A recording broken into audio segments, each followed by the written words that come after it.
Hello everyone, welcome back to another video. If you're new to this channel, my name is Farhan and I help accounting students like you ace their exams.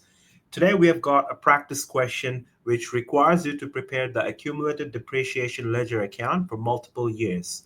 You will also learn to calculate the profit or loss on the sale of a non-current asset. You can see the question on the left hand side of your screen, and on the right hand side we have all the workings which I'll go through and explain step by step. What I need you to do now is focus and follow through for an excellent understanding. With that being said, let's begin. The following information was extracted from the books of Jack Limited. The business had bought two machines in October 2014 at $22,000 per machine. The depreciation policy was to depreciate in full in the year of purchase and no depreciation in the year of sale. So, what we can understand based on the first few lines of the question is that we've got a business called Jack Limited, and this business bought two machines in the month of October 2014, and the business paid $22,000 to buy each machine for a total of $44,000 for two machines. We apply a full depreciation in the year of purchase, and we apply no depreciation in the year of sale. The machines were depreciated at 20% of net book value, which is also known as the reducing balance method. So 20% using the reducing balance method and depreciating at 20% for the net book value, they both mean the same thing. On 10 March 2017, one of the machines was sold. A check of $12,420 was received for the sale of the machine. And on 18 March 2017, the business bought a new machine costing $18,000 on credit from Jason Supplies. A check of $6,000 was issued to Jason Supplies for down payment. So the requirement in this question is to prepare the accumulated machinery depreciation account for the years ended 30 June 2015, 2016, and 2017. So we have to prepare this ledger account for three different financial years. And then we will also calculate any profit or loss we have made on the disposal or sale of a non-current asset. So if I can have your focus on the right hand side, we have got all the workings. So let's understand what's going on. We are working with a business where the financial year starts on 1 July of a given year and ends on 30 June of the following year, right? Based on whatever information we are given in the question, we understand that the first year of usage for these machines, which were bought in the month of October 2014, period one for these machines would be from October 2014 until the end of 30 June 2015, when the financial year typically ends for this business. Okay? And based on the company policy, we are to apply a full depreciation in the year of purchase. And the full depreciation is calculated by simply multiplying the given percentage of 20 with the original cost of $22,000. This calculation is valid for one asset and one machine only because we are simplifying our workings, and at the end we will just simply multiply the results by 2 to arrive at the total for two machines because both these machines have similar characteristics. For instance, they were bought using the same purchase price of $22,000. They were bought in the same month of October 2014. They are depreciated at 20% using the same depreciation policy of the reducing balance method. Okay? Now, so the full depreciation for one asset in this first period of usage starting October 2014 and ending 30 June 2015 is 20% multiplied with $22,000, which is $4,400. And I always recommend whenever you're using the reducing balance method, you calculate the net book value at the end of the period. Here we are finding the net book value at end of 30 June 2015, which is simply the difference between the cost and the accumulated depreciation. The accumulated depreciation also stands for the total depreciation that we have got so far for a specific asset since the day of purchase. So the cost we know is $22,000. And the accumulated depreciation is the depreciation expense we have derived so far for the first period of usage, which is 4,400. So on that basis, the net book value is $17,600, again, which is valid for one asset only. Okay. Now, now that we have sorted the calculations for one asset, it's pretty easy to find the total depreciation expense for both machines for this first period ending 30 June 2015. So the total depreciation expense is simply the depreciation for one of these machines, which we have derived to be 4,400 multiplied by 2 because we have got two machines altogether, which gives us a total of $8,800. This amount is what we look forward to transferring to the accumulated depreciation of machinery ledger account. All right.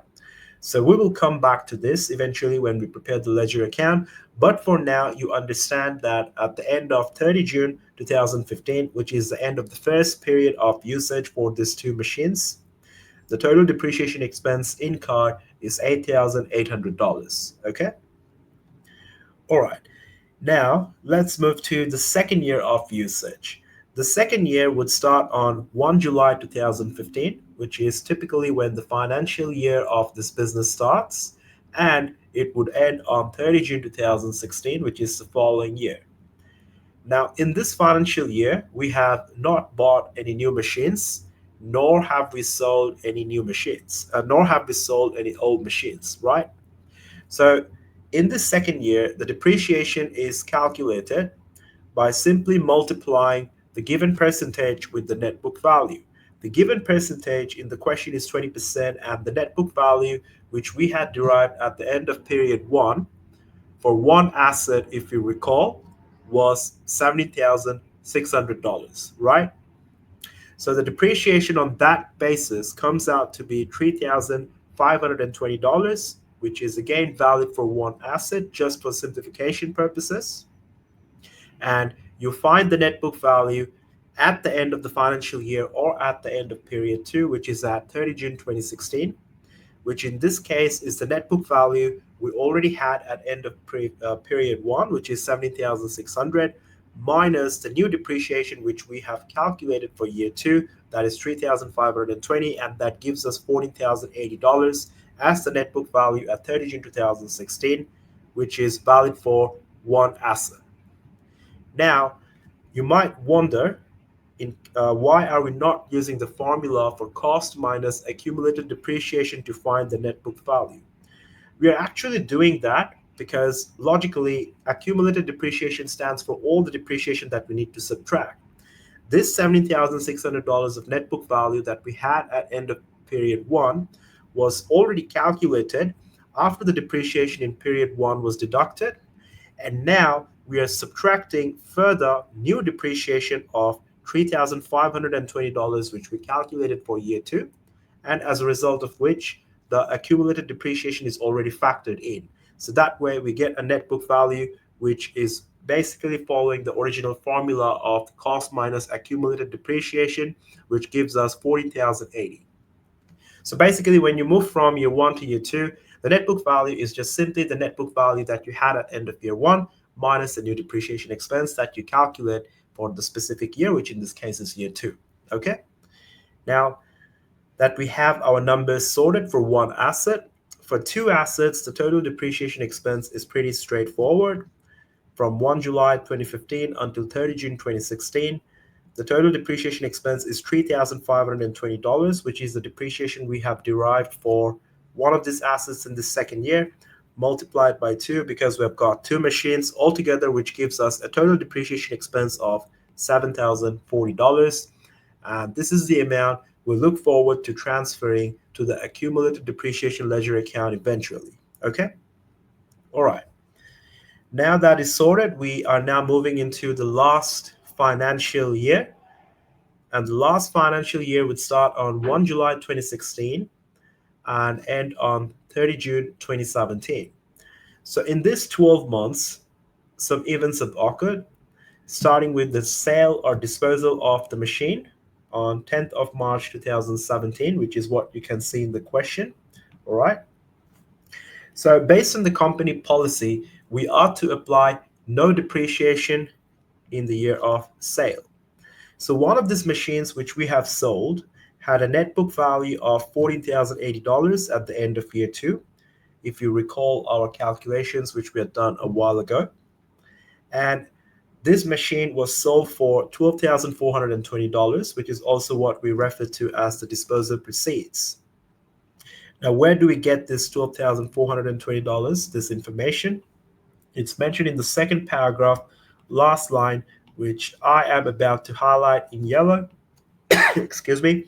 So a check of $12,420 was received for the sale of the machine. So this is the amount we received, which is also referred to as the disposal proceeds.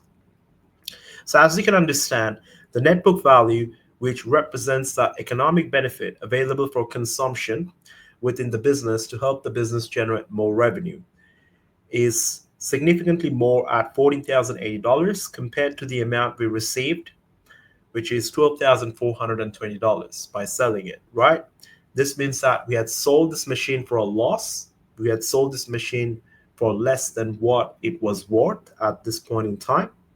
And the loss we have made is simply the difference between the net book value of $14,080 and the disposal proceeds of $12,420, which is $1,660 as the loss that we have incurred, which basically answers part B, where you're asked to calculate the profit or loss on the sale of the non-current asset on 10 March 2017. Our answer is that we have made a loss of $1,660 because the net book value was $14,080 and we ended up selling it for $12,420. Okay? All right. Now that is sorted, we will find out the depreciation for the remaining old machine. If you remember, we originally had two machines, one of which has already been sold, and both these machines had similar characteristics. So the old machine that we have got will obviously have the same net book value as the machine which we had sold from the previous period. So the depreciation is percentage times net book value. So the percentage is 20% as mentioned in the question, multiplied by the net book value of $14,080, which is again obviously the same as the machine which we have sold because they're both similar characteristics. So that gives us a depreciation for the remaining old machine of $2,816. Okay. Now, we have also purchased a new machine, and based on the company policy, new assets are to go through a full depreciation in the year of purchase. The cost of the new machine was $18,000. So the new machine will have a full depreciation derived at 20% multiplied by $18,000, which is $3,600. Okay. So the total depreciation expense in period 3, starting 1 July 2016 and ending 30 June 2017, is 2816, which is the depreciation we have calculated for one of the old machines which still remains, plus 3,600 for the new machine which we have purchased, altogether which gives us $6,416 as the total depreciation expense for period 3, starting 1 July 2016 and ending 30 June 2017. And this amount is what we look forward to transferring to the accumulated depreciation ledger account. Okay? Now, my next question to you is, how should we journalize every time we want to record the depreciation expense at the end of the financial year? It's basically this journal entry which we follow every time, which is to debit the depreciation expense account. In this case, it's the depreciation of machinery account, which is an expense account in itself. And all expenses by default are debited, which means when they increase, we debit them. So we debit the depreciation expense account by $6,416, which is the amount we have derived for the third period. And we always credit the accumulated depreciation account by $6,416. So this is basically what you do every time you want to record depreciation expense in your journals. So when we credit the accumulated depreciation account, we are basically crediting a contra asset account. A contra asset account is an account which records the reduction for a relevant non-current asset account, and the relevant non-current asset account in this case is the machinery account. So accumulated depreciation by default should always have a credit balance, which means whenever they increase, we credit it. And whenever they decrease, we debit it. Okay? Now, let's look into the preparation for the accumulated depreciation ledger account, which is what you can see on the left-hand side. So this is a usual ledger account format we follow, and it's represented with the 5-column format that we are used to, starting the date, details, debit, credit, and then the net balance eventually. So first of all, we will have to record everything we have got for the year ending 30 June 2015. And I'll also scroll back up just to break your attention span to the amounts we have got at 30 June 2015. Okay? Now, at 30 June 2015, which is the end of the first financial year, you can see that the total depreciation expense we derived was $8,800 for 2 machines. And based on the journal entry, which we had looked into a while ago, every time we want to record depreciation, we debit the depreciation expense account and we credit the accumulated depreciation account. Again, I'm emphasizing on we credit accumulated depreciation account. This means our accumulated depreciation ledger account has to be credited. So the $8,800 is recorded on the credit side, with the cross-reference being the depreciation of machinery expense account in the details column. And altogether, this leaves us with a net balance of 8,800 credit at the end of 30 June 2015, which is what then gets carried forward as the opening balance, which is obviously a credit because accumulated depreciation must always have a credit opening balance.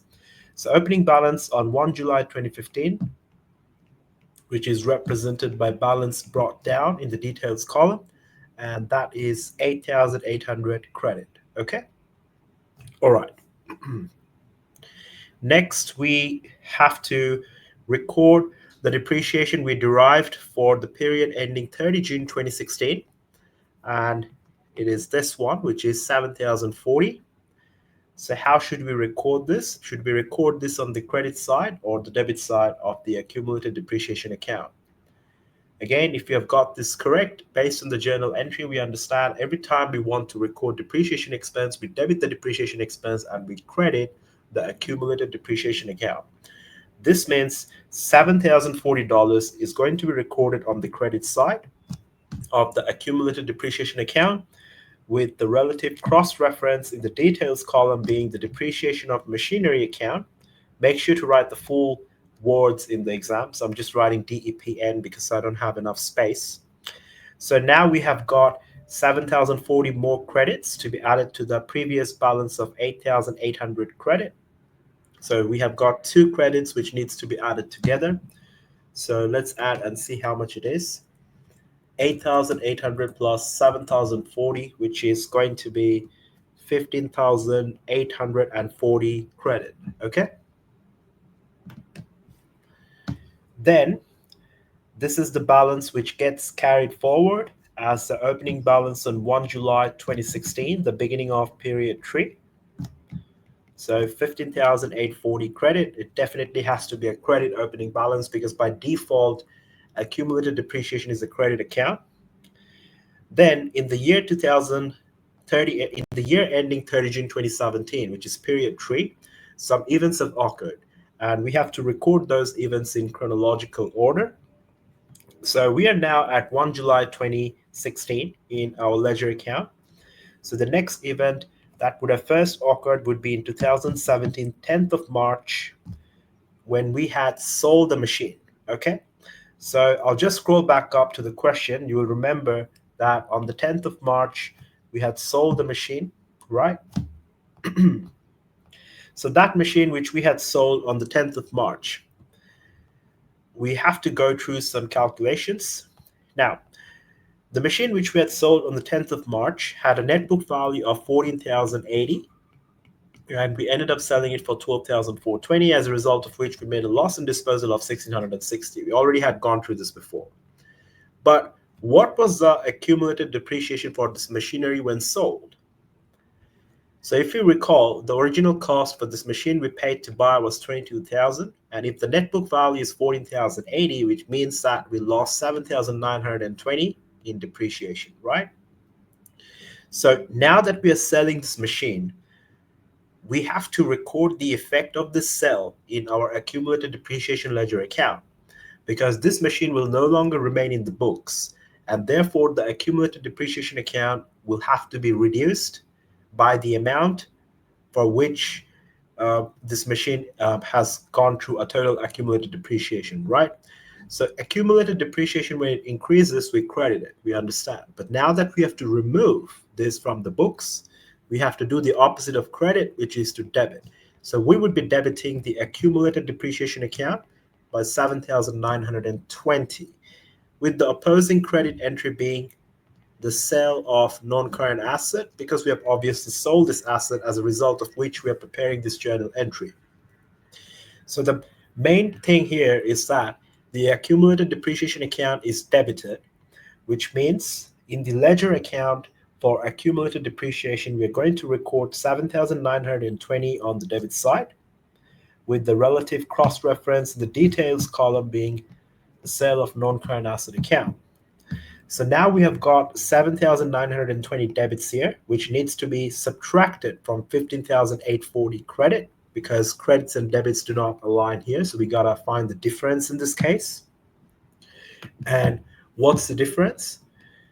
It's 15,840 minus 7,920, which should give us 7,920 credit as the balance at end of 10 March 2017, after the accumulated depreciation for the machinery which we have sold has been removed. Okay? Then what's next? Then on the 18th of March, we bought a new machine. And this machine which we bought on the 18th of March had a depreciation which we derived. And then there was a remaining old machine which we also calculated the depreciation for. And the total depreciation expense we derived for period 3 was 6,416, which is what we have to record on 30 June. All right? So on 30 June, we have to record the depreciation expense for period 3, which is simply going to be 6,416 recorded on the credit side, as you already understand how we journalize the depreciation expense entry. So with the relative cross-reference in the details column being the depreciation of machinery account, followed by 6,416 recorded on the credit side. So this 6,416 credit will now be added to the previous closing balance of 7,920 credit, because both of them are obviously credit, so we can just simply add them. So 7,920 plus 6,416. We get 14,336 credit at the end of 30 June 2017, which is what we will carry forward as the opening balance on 1 July 2017, the beginning of year 4, and obviously it is 14,336 credit. Okay? Whenever you're preparing the ledger account, even though the question wants you to stop at 30 June 2017, you also show one additional line, which is the beginning of the next financial period with the balance that is carried forward. Okay, and in this case, it's 1 July 2017, balance brought down of 14,336 credit, right? Okay. So that's all for today's lesson. If you found value in this content, make sure to drop a like and subscribe to this channel. In the description, you can find a link to book a free Zoom call with me and discuss your online coaching requirements, so I can help you prepare for your upcoming exams and get you an A1. With that being said, I'll conclude today's lesson, and I'll see you in the next one.